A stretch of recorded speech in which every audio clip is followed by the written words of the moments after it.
ആണവായുധ നിർമ്മാണത്തിനെതിരെ ജപ്പാനിലെ ബിഷപ്പുമാർ.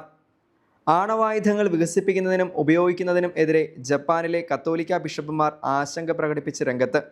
ആണവായുധങ്ങൾ കൈവശം വയ്ക്കുന്നത് സംഘർഷ പരിഹാരത്തിന് ഒരു തടസ്സമാണെന്ന ചിന്ത തെറ്റാണെന്ന് ബിഷപ്പുമാർ പറഞ്ഞു. രണ്ടാം ലോക മഹായുദ്ധകാലത്ത് ജപ്പാനെ പരാജയപ്പെടുത്തുന്നതിനായി അമേരിക്ക കണ്ടെത്തിയ അവസാന മാർഗമായിരുന്നു ആണവായുധ പ്രയോഗം. അന്ന് വിതച്ച ദുരന്തത്തിൻ്റെ ഞെട്ടിക്കുന്ന വേദനിപ്പിക്കുന്ന ഓർമ്മകളും സമീപകാലത്തെ ആണവ ആക്രമണ ഭീതിയുടെയും പശ്ചാത്തലത്തിലാണ് ജാപ്പനീസ് ബിഷപ്പുമാർ പ്രസ്താവന ഇറക്കിയിരിക്കുന്നത്. ജൂൺ 20 പ്രസിദ്ധീകരിച്ച പ്രസ്താവനയിൽ യുദ്ധസമയത്ത് അണുബോംബാക്രമണം അനുഭവിച്ച ഒരേയൊരു രാജ്യത്തിൻ്റെ സഭാതലവന്മാർ എന്ന നിലയിൽ അണുബോംബുകളിൽ നിന്ന് അതിജീവിച്ചവരും ഹിരോഷിമയിലെയും നാഗസാക്കിയിലെയും പൗരന്മാരും അനുഭവിച്ച ചരിത്രവും വേദനയും ഹൃദയങ്ങളിൽ വഹിക്കുന്നുണ്ടെന്ന് ജാപ്പനീസ് ബിഷപ്സ് ചൂണ്ടിക്കാട്ടി. 1945 അണുബോംബാക്രമണത്തിൽ ഹിരോഷിമയിലും നാഗസാക്കിയിലും നിരവധി ജീവൻ നഷ്ടപ്പെട്ടു. ബോംബാക്രമണത്തിൻ്റെ കഷ്ടപ്പാടുകളും അനന്തരഫലങ്ങളും അനുഭവിച്ചുകൊണ്ട് നിരവധി ആളുകൾ ഇപ്പോഴും ജീവിക്കുന്നു.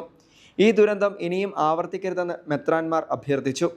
ആണവായുധങ്ങളുടെ വികസനം, പരീക്ഷണം, ഉൽപ്പാദനം, കൈവശം വയ്ക്കൽ, ഉപയോഗം എന്നിവ ധാർമ്മികമായി അസ്വീകാര്യമാണ്. ആണവ പ്രതിരോധം എന്ന ആശയം സംഘർഷങ്ങൾ പരിഹരിക്കുന്നതിനുള്ള ഫലപ്രദമായ ഒരു മാർഗമല്ല.